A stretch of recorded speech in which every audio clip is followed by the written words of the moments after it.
Hello my dear students, welcome to Gaurav classes. कैसे हो आप सभी? उम्मीद करता हूँ कि आप सब अच्छे होंगे और घर पर होंगे, सुरक्षित होंगे। तो देखिए स्टूडेंट्स, जैसे कि हमने वर्ब के पार्ट 4 पढ़े हैं अभी तक, ठीक है ना। आपने हेल्पिंग वर्ब यानी लिंकिंग वर्ब, ऑक्सिलरी वर्ब और मेन वर्ब, मोडाल्स वगैरह सबके बारे में जाना।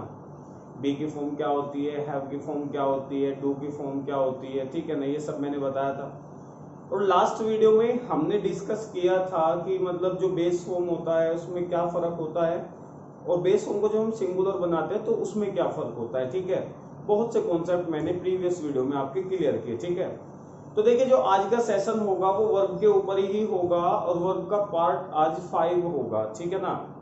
लेकिन मैं बस इतना बताना चाहता हूँ कि जो आज का सेशन है थोड़ा सीरियस सेशन होगा और यदि आप सीरियस होंगे पढ़ाई के जरिए तो आप तभी इसको सीख पाओगे, ठीक है।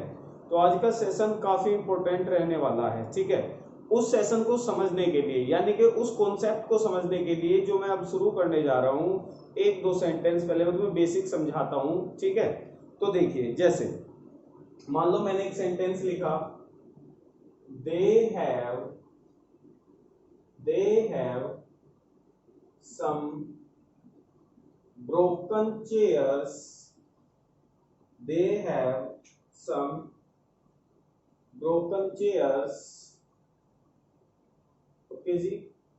और मैंने एक दूसरा सेंटेंस लिखा, they have broken some chairs।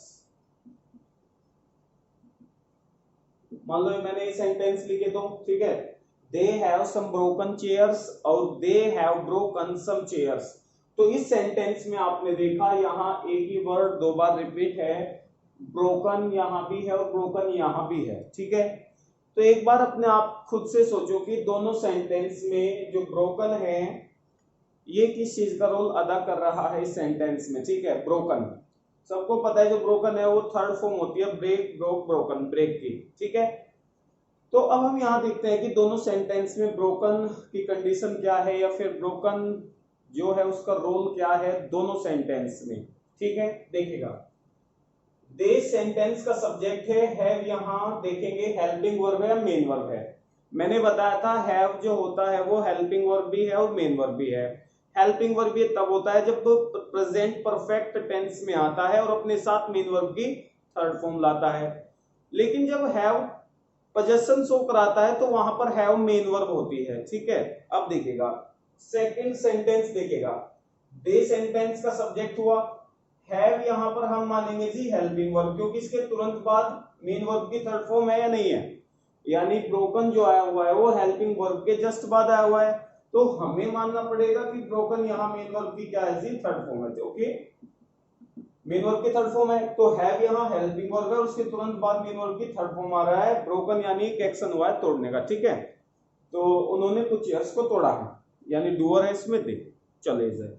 पहले सेंटेंस में क्या मैं हैव को हेल्पिंग वर्ब मानूं? खुद सोचो, पहले सेंटेंस में क्या मैं हैव को हेल्पिंग वर्ब मान सकता हूं? तो आप सभी ने बिल्कुल अच्छा सोचा होगा कि नहीं, क्योंकि अगर मैं हैव को हेल्पिंग वर्ब मान लूंगा तो हैव के बाद मेन वर्ब तो आएगी ना भाई। अगर हैव को मैं हेल्पिंग वर्ब मान लूंगा तो मेन वर्ब की क्या आएगी, थर्ड फॉर्म। लेकिन हैव के तुरंत बाद मेन वर्ब तो है ही नहीं, हैव के तुरंत बाद तो यहाँ सम यानी डिटरमिनर्स है। तो क्या डिटरमिनर है तो हैव के बाद मेन वर्ब नहीं है, तो इसका मतलब हमें मानना पड़ेगा हैव खुद एक मेन वर्ब है। तो हैव यहाँ हेल्पिंग वर्ब नहीं है, ये मेन वर्ब है और इसका मतलब यहाँ पोजेशन शो किया जा रहा है कि उनके पास कुछ टूटी हुई चेयर्स है। तो फिर अब हमें देखना पड़ेगा, जब हैव यहाँ मेन वर्ब है तो फिर ये ब्रोकन जो मेन वर्ब की थर्ड फॉर्म है ये फिर क्या रोल कर रहा है इस सेंटेंस में। तो मैं आपको बता दूं, हैव यहाँ मेन वर्ब है, दे हैव कि उनके पास है क्या, चेयर्स। तो they have what have they, तो चेयर्स, उनके पास चेयर्स है। व्हाट काइंड ऑफ चेयर्स, तो चेयर्स से पहले आकर ये वर्ड चेयर को मॉडिफाई कर रहा है। और चेयर क्या है जी, नाउन, और नाउन को जो डिस्क्राइब करता है वो क्या कहलाता है जी, एडजेक्टिव। बात समझ में आई? तो ब्रोकन जो है पहले सेंटेंस में एडजेक्टिव का काम कर रहा है जो व्हाट काइंड ऑफ का रिप्लाई है। खैर तो ब्रोकन मेन वर्ब की थर्ड फॉर्म भी है और ब्रोकन एडजेक्टिव भी है, लेकिन जो ब्रोकन एडजेक्टिव है किससे बना, मेन वर्ब की थर्ड फॉर्म से, ठीक है जी। और इस एडजेक्टिव को हम बोलते हैं पास्ट पार्टिसिपल। क्या बोलते हैं जी, पास्ट पार्टिसिपल। कुछ को पता होगा, कुछ को नहीं पता, तो मैं बता दूं, जब मेन वर्ब की थर्ड फॉर्म एक्शन का काम न करके किसी की स्टेट डिस्क्राइब करती है, यानी किसी नाउन को मॉडिफाई करती है, तो वो मेन वर्ब की थर्ड फॉर्म पास्ट पार्टिसिपल कहलाती है और एक एडजेक्टिव के रूप में वर्क करती है, ठीक है। तो जो मेन वर्ब की थर्ड फॉर्म होती है, मैं कह सकता हूं कि वो एक्शन भी है और उसके साथ साथ वो एडजेक्टिव भी होती है जब नाउन की स्टेट को डिस्क्राइब करती है।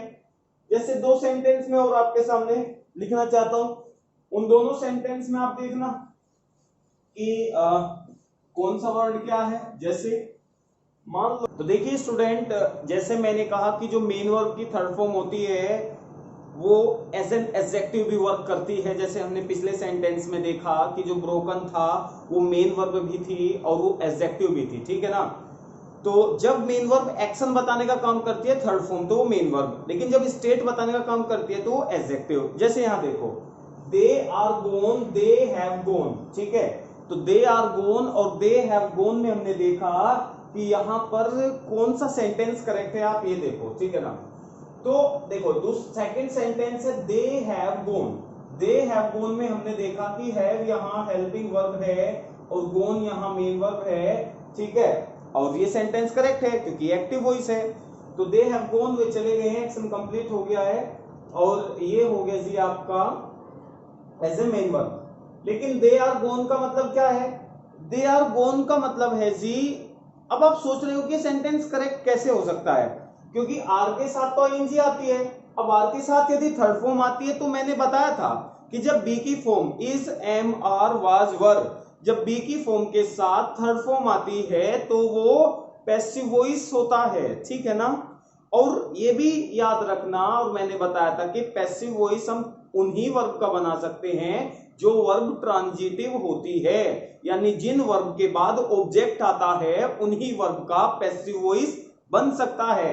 तो यहां पर आपने देखा कि गो जो वर्ब होती है ये इंट्रांजिटिव वर्ब होती है, मूवमेंट की वर्ब होती है, तो इनका पैसिव नहीं बन सकता। तो ऊपर वाला सेंटेंस गलत हो सकता है, लेकिन जैसे कि मैंने अभी बताया कि जो मेन वर्ब की थर्ड फॉर्म होती है वो एडजेक्टिव और एक्शन दोनों होती है। तो ऊपर वाले सेंटेंस में मैं आपको बताऊं, जो ये गोन है ये एडजेक्टिव का काम ही कर रहा है। और गोन जब एडजेक्टिव होता है तो गोन क्या होता है, गोन का मतलब होता है स्टेट बीइंग ऑफ एब्सेंट, यानी जो पहले थे वो अब नहीं है। और गोन जब एडजेक्टिव होता है तो उसका मतलब होता है मिसिंग, ठीक है जी। तो यहां पर जो गोन होगा उसका मतलब है जी मिसिंग, कि कुछ मिस है, ये मिसिंग है। और गोन जब मेन वर्ब होता है तो ये मूवमेंट शो कराती है एक स्थान से दूसरे स्थान पर, और ये गोन मेन वर्ब है। खैर ठीक है, चलिए जी इनको और मैं सिंपली डिस्क्राइब आपके सामने करता हूं। मान लो जैसे आप कोई शर्ट पहने हुए हो, टी शर्ट पहने हुए हो, ठीक है। और मान लो आप खाना खा रहे हो और आपको दाग लग गए, ठीक है ना, खाना खाते वक्त दाग लग गया, ठीक है। आपने क्या किया, उस शर्ट या टी शर्ट को आपने मशीन में डाल दिया, वॉशिंग मशीन में, और कुछ देर बाद उसको निकाला तो वो दाग वहां से मिसिंग हो गया। ओके, समझ रहे हो। अब उस कंडीशन में मान लो मैं दो सेंटेंस लिख रहा हूं, तो आपको ये बताना है कि कौन सा सेंटेंस करेक्ट है, ठीक है। विच of these sentences is correct. देखिएगा, जैसे तो मैं क्या लिखूंगा, द स्टेन, यानी इट इज गोन उसको मैं लिखूं, या फिर इट हैज गोन मैं उसको लिखूं। तो जरा एक बार सोचना, इट इज गोन या इट हैज गोन, यानी the stain is gone, the stain has गोन।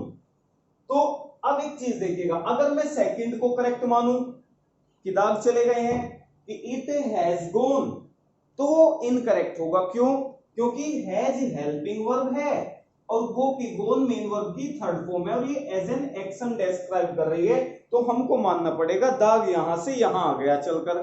ये तो बदतमीजी है कि गोन एक मूवमेंट की वर्ब होती है और दाग तो कहीं नहीं जा सकते, ठीक है ना।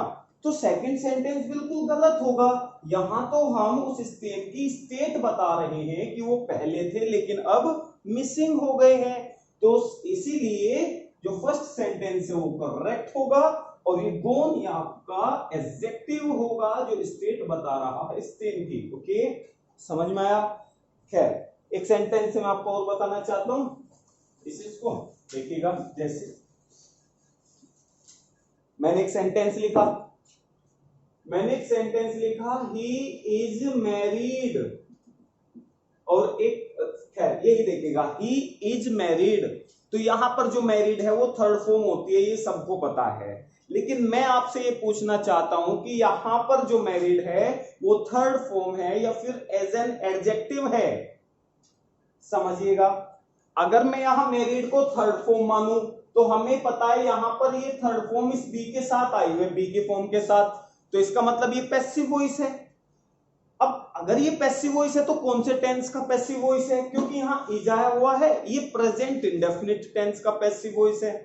तो अगर मैं आपसे पूछूं कि प्रेजेंट इंडेफिनिट टेंस में जो एक्शन होते हैं वो किसको बताते हैं? सबको पता है कि प्रेजेंट इंडेफिनिट टेंस में जो एक्शन होते हैं वो डेली रूटीन को बताते हैं कि डेली क्या चल रहा है। डेली जो होता है वो प्रेजेंट इंडेफिनिट टेंस में आता है। ओके, तो अब मुझे ये बताइए, क्या मैरिड को मैं प्रेजेंट इंडेफिनिट टेंस में डाल सकता हूं ही के साथ कि ये डेली रूटीन हो रहा है? अरे सबको पता है जो शादी होती है वो एक बार होती है, अब ये तो नहीं कि हर दिन शादी हो रही है, ये तो नहीं होगा।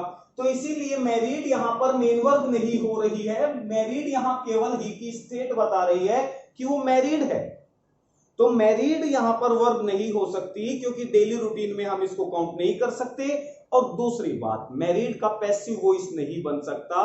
तीसरी बात, पैसिव वॉइस में जो वर्ब का सब्जेक्ट उसके पास लिखा होता है वो सब्जेक्ट जरूर होता है लेकिन उस वर्ब का डूअर नहीं होता, लेकिन ही तो डूअर ही है, तो फिर उसको पैसिव कैसे मान लूं?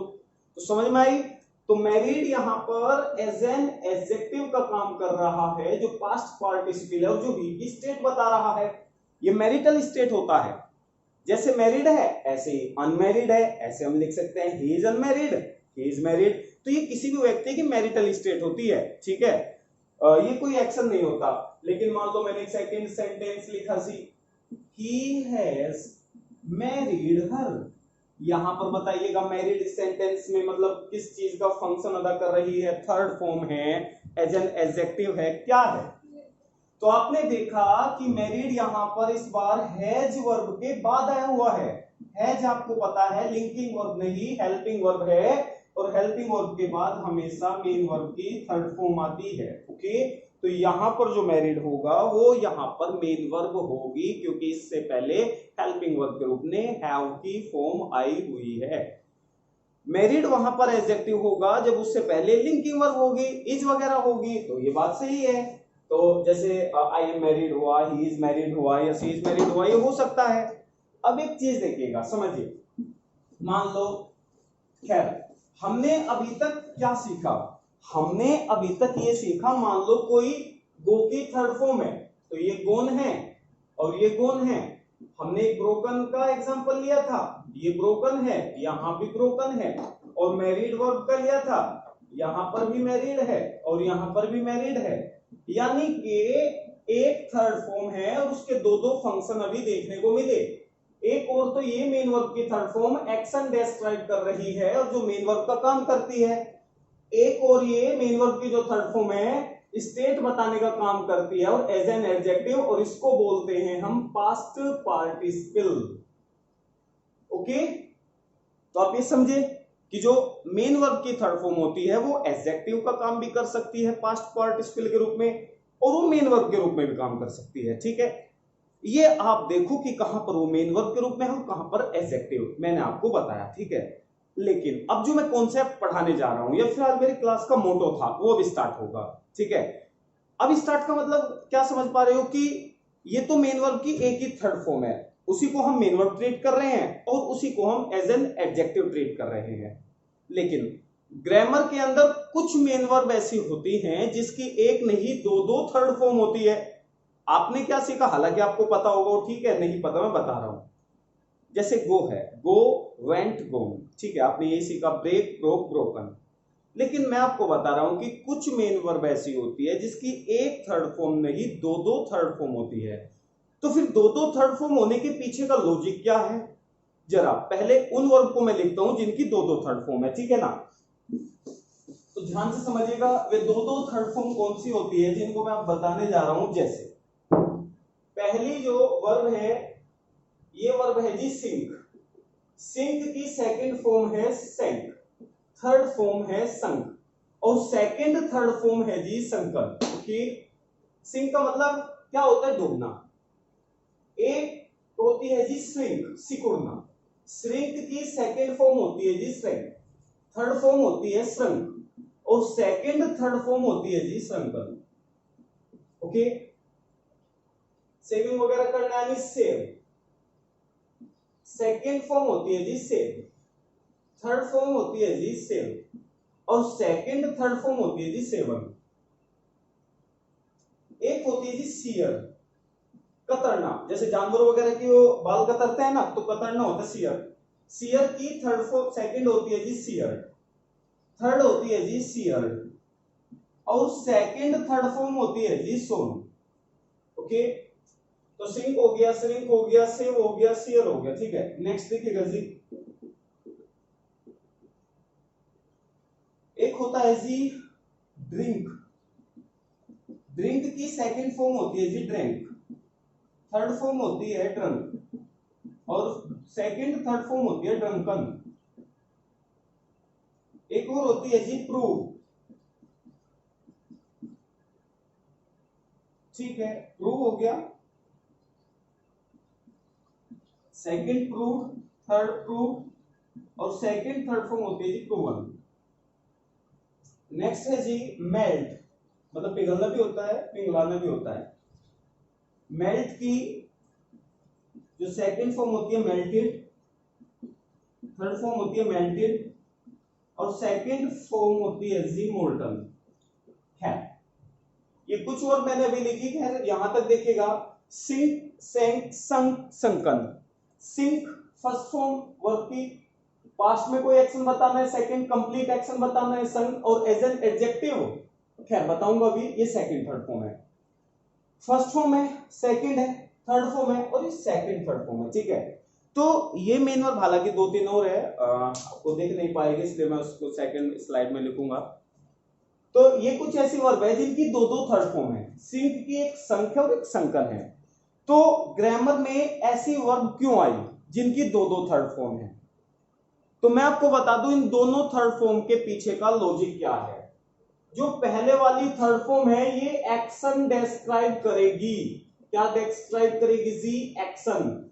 यानी अगर हमें मेन वर्ब चाहिए किसी सेंटेंस में तो इन मेन वर्ब की जो फर्स्ट वाली थर्ड फॉर्म है वो आएगी। लेकिन अगर हमें मेन वर्ब की थर्ड फॉर्म के रूप में कोई एडजेक्टिव चाहिए तो वो सेकंड थर्ड फॉर्म आएगी और ये एज एन एडजेक्टिव का काम करेगी। यदि आपसे कोई पूछे कि ऐसी मेन वर्ब जिसकी दो थर्ड फॉर्म होती है तो पहले वाली third form as a main verb treat होती है और second third form as an adjective treat होती है। ओके, आपने देखा? खैर नोट कर लेना, वीडियो रिकॉर्ड हो रही है, बाद में जब देखोगे। खैर एक दो वर्ब हो रहा है उसको मैं लिख देता हूं। जैसे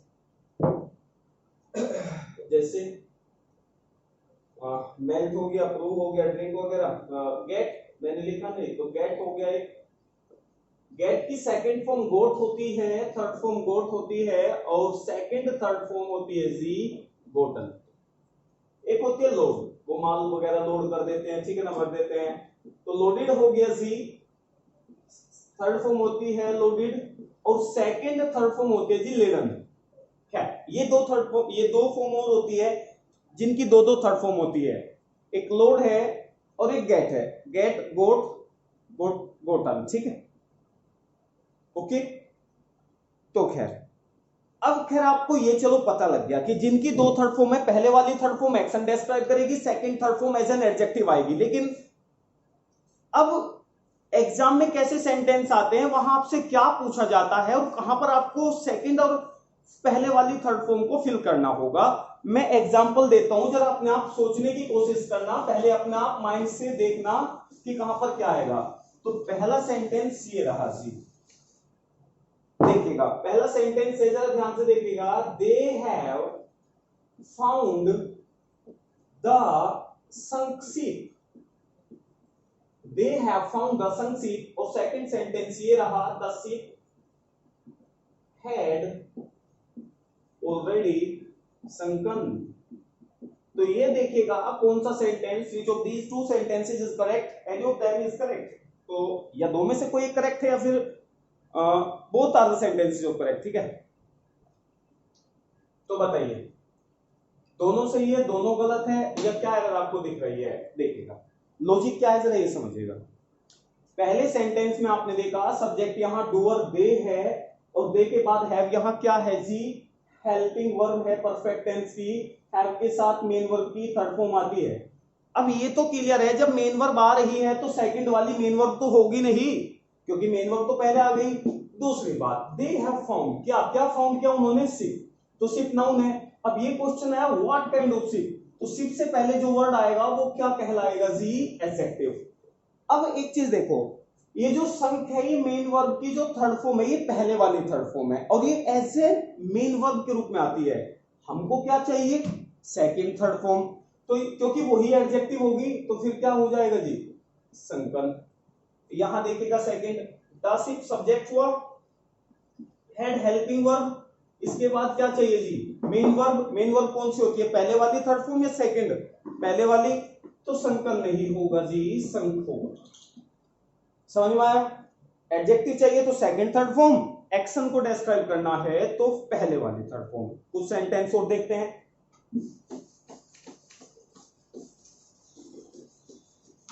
देखिएगा कॉन्सेप्ट से पढ़िएगा, रूल रट्टों से तो खैर आप किताबों में रह जाओगे, अगर कॉन्सेप्ट पढ़ोगे तभी थोड़ा माइंड लगा पाओगे एग्जाम में। Second sentence, who has dash these sheep, ठीक है। सी सेकंड सेंटेंस है who owns these dash sheep। खैर इसमें जो आपको ऑप्शन फिल करना है, एक तो सीयर की थर्ड फॉर्म सीयर्ड है, और सेकंड थर्ड फॉर्म सोन है। तो अब आप खुद से देखेंगे कहां आपको मेन वर्ब चाहिए और कहां आपको एडजेक्टिव। देखिएगा who has dash these sheep और who owns these dash sheep। अब एक चीज देखिएगा, who सब्जेक्ट हो गया, हैज यहां पर हेल्पिंग वर्ब है, और हेल्पिंग वर्ब के तुरंत बाद मेन वर्ब आएगी। अगर लिंकिंग वर्ब होता तो हम एडजेक्टिव सोचते, लेकिन यहाँ हेल्पिंग वर्ब है तो मेन वर्ब की थर्ड फॉर्म आएगी। मेन वर्ब की थर्ड फॉर्म पहले वाली होगी, और पहले वाली सीयर की थर्ड फॉर्म सीयर्ड होती है, तो फर्स्ट ऑप्शन में आ जाएगा जी सीयर। सेकंड सेंटेंस में आपने देखा हु सब्जेक्ट हो गया, आउंस यहाँ मेन वर्ब हो गई, और अगर एक मेन वर्ब पहले आ गई तो सेकंड वाली मेन वर्ब तो नहीं होगी। दूसरी बात, हु आउंस क्या, sheep, what kind of sheep, तो यहाँ आपको एडजेक्टिव चाहिए, और एडजेक्टिव होता है सोल्ड। ओके, तो ये समझ में आया। तो कुछ मेन वर्ब ऐसी है जिनकी दो दो थर्ड फॉर्म है, उनमें से एक एक्शन डिस्क्राइब करती है तो दूसरी स्टेट बताती है। जो पहले वाली थर्ड फॉर्म होती है वो मेन वर्ब के रूप में आती है, सेकंड वाली एडजेक्टिव। ये सेंटेंस आपके समझ आया। नेक्स्ट सेंटेंस देखिएगा जी, जैसे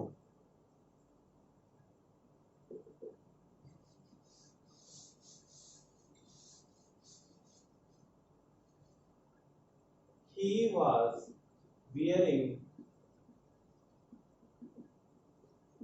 a newly dash pair of shoes, pair of shoes, ठीक है। नेक्स्ट है it is a dash fact, it is a dash fact, and it was dash by Newton।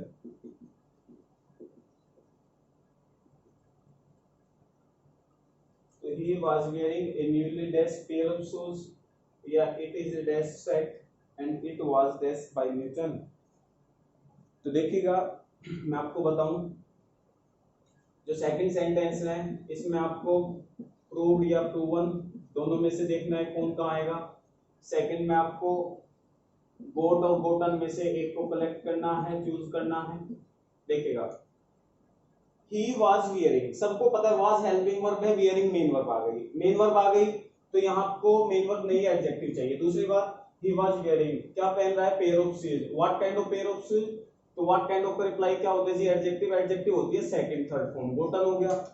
Next देखिएगा, it is a dash, fact, fact noun है, इसकी state बतानी है, state कौन बताता है, एडजेक्टिव, एडजेक्टिव क्या होते हैं जी, प्रूवन, तो it is a proven fact and it was. Second में देखिएगा, it was dash by Newton, Newton कौन है, डूअर, और डूअर इस वर्ब का सब्जेक्ट ना होकर बाय प्रीपोजिशन का ऑब्जेक्ट है। जब सेंटेंस में वर्ब का सब्जेक्ट डूअर नहीं होता तो पैसिव वॉइस होता है, पैसिव वॉइस में एडजेक्टिव आता है, मेन वर्ब, हमेशा मेन वर्ब आती है, तो फिर क्या हो जाएगा, रूट हो जाएगा। समझ में आई बात।